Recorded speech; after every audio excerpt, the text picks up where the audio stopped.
오늘은 182쪽 상평형에 대해서 보도록 하겠습니다. 182쪽입니다. 여기 보시면 상평형 그림에 대해서 나와 있는데요. 사실 우리는 이 상평형 그림의 일부분을 이미 배웠습니다. 여기에서 이렇게 생긴 거에서 이쪽만 보면 이쪽만 이렇게 보면 우리가 배웠던 거죠. 우리 증기압력 곡선 배웠잖아요. 그죠? 그래서 이것들을 우리가 배웠던 내용에서 조금 더 확장을 해서 나머지 부분에 대해서 같이 보도록 하겠습니다. 자, 먼저 그러면 상평형이라는 게 뭔지를 보도록 할 건데요. 자, 상평형이라는 거는 두 가지 이상의 상이 함께 존재하면서 상태 변화가 같은 속도로 일어나고 있다는 게 중요하겠죠. 그래서 얘가 동적 평형이 이루어진 상태를 말합니다. 그래서 우리가 증기압력 곡선에서는 액체하고 기체가 서로 동적 평형에 도달한 상태라고 얘기할 수 있겠죠. 그죠? 자, 그래서 그거를 조금 더 확장을 시킨 건데요. 자, 여기 부분 하나씩 보도록 하겠습니다. 여기 T에서 O까지 여기 OT 이 부분 있죠. 자, 여기 부분 우리가 배웠던 부분이잖아요. 자, 여기는 증기압력 곡선입니다. 그래서 액체하고 기체가 평형을 이루고 있을 때 그때 온도와 압력을 나타낸 건데요. 자, 여기 이 무수히 많은 요 지점들이 전부 다 평형에 도달한 상태라고 얘기를 한번 했었습니다. 예전에 그 증기압력 곡선을 배웠을 때. 그리고 이때 이 지점들이 전부 다 끓는 점이 될 수 있죠. 그래서 압력이 몇이냐에 따라서 그때 해당 온도를 읽어주면 그게 바로 그때 압력에서의 끓는 점이라고 얘기를 했잖아요. 그죠? 그래서 요런 것들에 대해서 얘기를 했었습니다. 그래서 기준 끓는 점에 대해서 얘기를 한다라는 얘기도 했었죠. 그런데 이렇게 액체하고 기체 사이에서만 이렇게 동적 평형이 일어나는 건 아니에요. 고체하고 액체 사이에서도 동적 평형을 이룰 수가 있거든요. 그래서 고체하고 액체가 평형을 이루는 온도와 압력을 나타낸 곡선을 여기 이쪽 부분, 여기 PT 여기 부분이고요. 자, 얘는 우리가 융의 곡선이라고 부릅니다. 그래서 여기는 고체하고 액체 사이에 서로 평형을 이루고 있는 그 지점들을 전부 다 표시한 거라고 볼 수 있겠죠. 그죠? 자, 그러면 이번에는 요 아랫부분인데요. 여기 아랫부분은 아마 여러분이 조금 익숙하진 않을 것 같아요. 여기는 고체하고 기체 사이에 이 승화곡선이라고 얘기하는데요. 고체하고 기체가 평형을 이루는 온도와 압력을 나타낸 곡선을 우리가 승화곡선이라고 얘기를 합니다. 여기 부분도 이렇게 나타낼 수가 있는 거예요. 자, 그래서 이렇게 고체, 액체, 기체 세 개의 영역으로 이렇게 표시를 해볼 수가 있겠고요. 이렇게 표시를 하다 보면은 어느 순간 얘네가 이렇게 다 만나는 지점이 생기겠죠. 그죠? 여기 이렇게 이 그래프에서는 T점으로 표시가 됐는데 이 지점에서는 고체, 액체, 기체가 전부 다 만나는 지점이잖아요. 그래서 이 압력과 이 온도에서는 상황이 어떤 유네에 따라서 고체로도 존재할 수 있고 액체로도 존재할 수 있고 기체로도 존재할 수 있는 그런 지점이거든요. 그래서 이런 지점은 우리가 삼중점이라고 얘기를 합니다. 그래서 이 그래프에 대해서는 그리고 사실 우리가 증기압력에 대해서 끓는 점 오름 어느 점 내림할 때도 이 그래프 살짝 봤어요. 그래서 이게 이제 순수한 용매다라고 하면 얘가 용액 같은 경우는 이렇게 아래로 내려가서 끓는 점이 왜 올라가고 어느 점이 왜 내려가는지를 설명을 했었던 걸로 기억을 합니다. 그쵸? 그래서 이런 얘기들을 쭉 했었습니다. 자, 그러면 우리는 이 그래프를 가지고 도대체 뭘 하고 싶은 거냐? 자, 이 그래프를 가지고 우리는 이러한 것들을 예측을 할 수가 있어요. 자, 예를 들어서 내가 압력을 1기압으로 한번 고정을 시켰다고 해봅시다. 압력을 1기압으로 고정을 시켰을 때 온도를 쭉 올리게 되면 얘가 어떤 상태로 차례대로 상태가 변화를 하는지를 설명을 해볼 수가 있는데요. 이 그래프에서 압력을 1기압으로 유지시켰으니까 이 상태에서 온도를 높이면 오른쪽으로 이렇게 쭉 이동하게 되겠죠. 그죠? 자, 그러면 얘가 고체 상태에서 시작을 하죠. 그러면 온도가 점점 올라가면 액체 상태를 거쳐서 기체 상태로 간다라는 거를 이 그래프를 통해서 해석할 수 있는 거예요. 다 그런 거 아니냐라고 생각을 할 수도 있는데 그렇지 않은 경우도 있어요. 자, 예를 들어서 압력이 뭐 이 아래 어딘가라고 쳐봅시다. 자, 그럼 여기에서 어떤 고체가 여기에서 존재를 하고 있어요. 내가 얘를 똑같이 압력을 그대로 유지한 상태에서 온도만 쭉 올리게 되면 얘는 액체 상태를 거치지 않아요. 액체를 거치지 않고 고체에서 바로 기체가 되는 거죠. 이런 경우에는 승화가 일어나는 거죠. 그래서 이런 식으로 온도와 압력의 변화에 따라서 어떻게 변화할지를 예상을 해볼 수가 있습니다. 자, 그러면 얘는 온도를 일정하게 유지시켰을 때 압력에 따라서 어떻게 변하는지도 마찬가지로 설명을 할 수가 있는데요. 여기 지금 이 B지점을 한번 봅시다. 여기 B지점에서 동일하게 온도를 0도씨로 유지를 시키면서 압력만 증가를 시켜볼게요. 압력을 이렇게 쭉 증가시켜 보면은 이렇게 넘어가죠. 그러면 얘는 기체 상태일 때요. 온도를 그대로 유지한 상태에서 압력을 증가시키잖아요. 그럼 기체에서 고체가 바로 돼요. 여기 중간에 고체 건너가죠. 그죠? 고체로 바로 됐다가 다시 액체로 변하는 이러한 좀 특이한 이런 현상을 나타내게 됩니다. 자, 그래서 이러한 형태를 우리가 예측을 해볼 수가 있는 거예요. 자, 그래서 여기 보시면은 지금 이 B 라인 보이시죠? 기체에서 고체를 거쳤다가 액체가 되는 이런 과정을 거치게 되는 겁니다. 자, 그래서 우리가 이런 식으로 얘가 변화를 하는 거구나라는 걸 알 수가 있어요. 근데 지금 여기 나와 있는 거는 얘는 지금 물에 대한 얘기거든요. 사실 물에 대해서만 이렇게 상표현 그림이 생겼고요. 일반적으로 다른 물질에 대해서는 이거랑 그래프 형태가 조금 다르거든요. 이 상태가 어떻게 다른지를 좀 볼게요. 자, 그 바로 옆에 페이지에 있어요. 여러분 183쪽에 나와 있는 다른 물질하고의 비교를 한번 보도록 하겠습니다. 자, 이렇게 보면요. 차이가 좀 확실히 보이죠. 어쨌든 고체, 액체, 기체의 순서들인 거는 똑같고요. 다른 것도 뭐 그래프 개형이나 이런 거 다 비슷비슷한데요. 뭐가 제일 많이 차이 나나요? 보니까 여기 융의 곡선이 완전히 다르죠. 그래프가 하나는 아예 음이고 하나는 그래프가 양이잖아요. 왜 이렇게 차이가 나는지 뭐 여기도 옆에도 설명이 되어 있긴 한데요. 자, 지금 대부분의 물질은 그러니까 물을 제외하고 나머지 애들은요. 부피를 비교를 해보면 부피가 어떻게 되나요? 고체보다는 액체가 크고 그 다음에는 기체가 크고 요 순서잖아요. 그쵸? 자, 그런데 물 같은 경우에는 얘가 좀 다르죠? 자, 물은 어떻게 되나요? 누가 제일 부피가 작아요? 얘는 액체, 그 다음에 고체, 그 다음에 기체 이렇게 되는 거죠. 그죠? 자, 그래서 이러한 형태가 되기 때문에 요렇게 이 액체와 고체의 부피가 역전이 되어 즉 밀도가 역전이 되는 현상이 나타나기 때문에 고체에서 압력을 가했을 때 액체로 변하는 현상이 가능한 거예요. 자, 그래서 이쪽이 그래프가 물 쪽이 그래프가 음이기 때문에 이렇게 압력을 증가시켰을 때 고체에서 액체로 변할 수가 있는 거죠. 그런데 일반적인 물질들은 그렇지가 않거든요. 액체에다가 압력을 가하면 고체가 변하는 이런 형태예요. 그래서 액체에다 압력을 가했을 때 고체로 변하는 이런 형태로 움직이게 되거든요. 자, 그래서 물은 다른 물질들하고 이쪽에 융의 곡선이 그래프의 기울기가 좀 다릅니다. 그래서 요거만 봐도 얘가 물이구나 아니구나 라는 걸 알 수가 있는 거죠. 자, 그래서 이런 얘기들을 해볼 수가 있겠습니다. 자, 그런데 하나씩 좀 살펴보면요. 아까처럼 여기 증기압력 곡선, 융의 곡선, 승화 곡선인 것도 알겠고 가운데가 삼중점인 것도 알겠어요. 그런데 그래프가 여기에서 끝나죠? 그죠? 물도 마찬가지로 여기서 이렇게 끝나요. 얘는 우리가 항상 여기까지밖에 그릴 수가 없어요. 이걸 우리가 임계점이라고 얘기를 하는데요. 자, 임계점에 대한 설명이 바로 옆에 182쪽에 구석에 나와 있거든요. 여기 보시면 임계점에 대해서 설명 나와 있죠. 자, 임계점은요.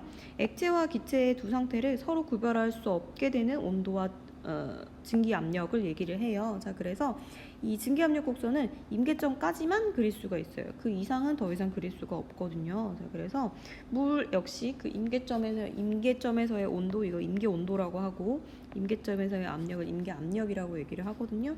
자, 그래서 물에 대해서도 역시 마찬가지로 임계점이 표현되어 있기 때문에요. 거기까지만 그릴 수 있어요. 더 이상 그릴 수가 없어요. 그래서 이산화탄소도 마찬가지로 여기 지금 임계점까지만 이렇게 표현을 할 수가 있었습니다. 자, 그래서 이렇게 되어 있고요. 그리고 아까 융의 곡선의 그래프가 왜 이렇게 되는지도 얘기를 했었죠.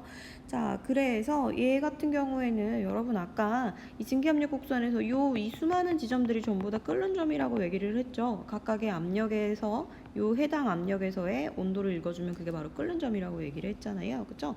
자, 마찬가지로 여기 지금 융의 곡선에 해당하는 이 모든 지점들, 이 선 위에 있는 모든 지점들이 전부 다 녹는 점 혹은 어는 점이에요. 그래서 얘가 이렇게 특정한 압력에서의 온도를 읽어주시면 그게 바로 그 압력에서의 어는 점 혹은 녹는 점이 되는 겁니다. 자, 그래서요 여기 그래프로 보시면은 외부 압력이 높아졌을 때 녹는 점이 높아지는지 낮아지는지를 예측할 수 있어요. 물 같은 경우에는 외부 압력이 점점 높아짐에 따라서 어떻게 되고 있어요? 녹는 점이 점점 이렇게 되고 있는 거니까 녹는 점이 점점 낮아지겠죠. 그죠? 자, 그래서 이렇게 낮아지는 거 여기 그래프에 잘 표현되어 있죠. 압력이 높아짐에 따라서 이렇게 어는 점이 낮아지는 거 표현할 수 있고요. 이쪽에 이산화탄소 같은 경우에 물을 제외한 대부분의 물질들은 전부 다 이산화탄소와 같은 형태를 띱니다. 자, 요런 아이들은 어떻게 될까요? 지금 압력을 높여주면 압력을 이렇게 높이게 되면 여기에서 여기로 이렇게 압력을 쭉 높이게 되면 온도가 자 여기에서 이쪽으로 이렇게 증가를 하게 되겠죠. 자, 여기 그래프 잘 나와 있죠. 압력을 증가시켰을 때 온도가 이렇게 높아지고 있습니다. 자, 그래서 이때는요 외부 압력이 높아지면 녹는 점이 같이 높아지는 이런 형태를 보이고 있어요. 이거는 우리가 암기할 만한 내용은 아니고요. 암기를 한다기보다는 이 그래프를 어떻게 해석을 하느냐라는 거를 볼 줄 알아야 되겠죠. 자, 그래서 어느 점이 어떻게 변하는지 그리고 끓는 점이 어떻게 변하는지 이런 것들을 뭐 예측할 수 있으면 됩니다. 그래프를 분석해서 그리고요 승화 곡선에서는요 언제 어느 시점에서 어떤 압력 이하와 어떤 온도 이하에서 승화가 일어나는지를 예측할 수 있으면 돼요. 예를 들면 이런 거죠. 이산화탄소 같은 경우에는 지금 여기 이 삼중점이 여기 5.1기압에 영하 56.6도일 때 그때 삼중점이잖아요. 그러면 요거보다 압력이 낮고 그리고 요거보다 온도가 낮을 때는 승화가 일어날 수 있다라는 거예요. 그래서 예를 들어서 여기 지금 1기압이 여기 있죠. 얘는 그죠? 1기압에다가 온도가 여기 78.5도보다 더 낮은 상황에서 온도를 높여주게 되면 이렇게 이동을 하게 되는 거죠. 그렇죠? 그러면 이때는 이 이산화탄소는 이 1기압에서도 승화가 얼마든지 일어날 수 있다라는 거예요. 그래서 여러분 드라이 아이스 승화하는 거 본 적 있잖아요. 드라이 아이스의 온도는 78.5도, 영하 78.5도보다 더 낮은 거겠죠. 그쵸? 그랬을 때 상온에 두게 되면 이쪽에서 바로 이렇게 슉 지나가기 때문에 고체에서 바로 기체가 되는 승화 현상을 우리가 확인할 수가 있는 거죠. 그러면 물은 어떻게 해야 되느냐? 물은 사실은 지금 1기압에서 고체, 액체, 기체를 다 거쳐가기 때문에 우리가 일반적인 상황에서는 얘가 승화되는 거를 볼 수가 없어요. 그런데 승화가 일어나기는 합니다. 그럼 조건이 언제 해야 되냐면 0.006기압보다 더 압력이 낮은 상태, 그러니까 요런 상태겠죠. 이런 상태 그리고 온도가 영하에서 이렇게 영상으로 이렇게 올라오게 되면 고체에서 기체로 바로 승화가 가능은 해요. 하지만 압력을 0.006기압보다 더 낮게 낮춰야 되기 때문에 실제로 우리가 일상생활에서 보기는 좀 어렵겠죠. 그렇죠? 그래서 그러한 것들을 살펴볼 수가 있겠습니다. 자, 그래서 이걸로 우리가 상평형 곡선을 보고 이게 이렇게 예측이 되는 거구나 라는 걸 볼 수 있어요. 그래서 이렇게 상평형 그림 같은 경우에는 이렇게 실질적으로 일상생활에서 뭐랑 연결이 되는지를 좀 설명을 하기도 하는데요. 얘 한 가지씩만 좀 볼게요. 자, 보시면은 높은 산에서는 압력이 낮으므로 물이 100도씨보다 낮은 온도에서 끓는다고 해요. 자, 왜 그런지 한번 봅시다. 자, 여러분 여기에서 보시면은요 높은 산에서는 압력이 낮다 그랬어요. 자, 그럼 이 그래프 한번 봅시다. 압력이 낮대요. 그럼 1기압보다 더 낮겠죠. 뭐 여기 어디라고 한번 해볼게요. 자, 이쪽 어디라고 한번 해볼게요. 자, 그러면 끓는 점이 어떻게 되나요? 100도씨보다 더 낮잖아요. 그렇죠? 그래서 우리 100도씨까지 가야 되는데 예를 들어 90도씨라고 한다면 90도씨에서 이미 끓어버리는 거예요. 온도가 90도씨 이상 잘 안 올라가니까 얘가 조금 온도가 더 낮은 상태니까 밥이 잘 안 익게 되는 거죠. 자, 그래서 밥이 설 익는다라는 거. 이런 것들을 표현할 수 있는 거죠. 이거 설명할 수 있는 게 바로 이 상평형 그래프이고요. 자, 그리고 승화 곡선도 하나씩 보시면은 아이스크림 포장할 때 넣은 드라이 아이스가 일정 시간이 지나면 사라진다. 자, 이거 승화된다는 거 조금 전에 설명했죠? 자, 여기에서 시작하는 거죠. 그래서 여기 1기압에서 이렇게 바로 올라가니까 얘가 고체에서 기체로 바로 승화가 된다라는 거 설명을 하고 있는 겁니다. 자, 그래서 이런 것들이고요. 지금 맨 아래 나와 있는 이 압력에 따른 얼음의 상태 변화인데요. 물 같은 경우에는 다른 애들이랑 하고 조금 다르게 고체에서 압력을 가해서 액체를 만들 수 있다고 했잖아요. 그거 역시 상평형 그래프에 아까 표현되어 있다 그랬죠. 여기서 온도를 유지시키고요. 압력만 증가를 시켰는데 고체에서 액체로 변하고 있죠. 그쵸? 자, 그래서 이 상평형 그림을 봤을 때 물 같은 경우에는 얼음에다 압력을 가하면 지금 이거 철사 돋고 양쪽에 추로 누르고 있잖아요.